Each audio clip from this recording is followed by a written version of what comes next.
E aí pessoal, Gabriel do canal Retifiquei. Galera, quero mostrar para vocês aqui um detalhe. Sabe aquela coisa assim, né? Um detalhe puxa o outro. Essa aqui é a guia de válvula. Isso aqui é um cabeçoado de um Fiat Fiasa, tá? Isso aqui é a guia de válvula. É a válvula que a gente vai substituir. E vocês podem ver, ó, que ela tá marcada bem aqui, ó, bem aqui no meio, tá? Como se fosse um degrau. E se vocês repararem bem aqui, olha, a sede de válvula, ela tem que ser algo assim, ó, lisa.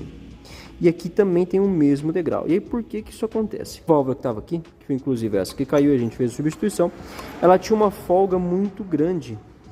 E aí conforme a válvula abre e fecha com a guia de válvula fora de medida, ela vai ovalizando, ela vai batendo nos pontos.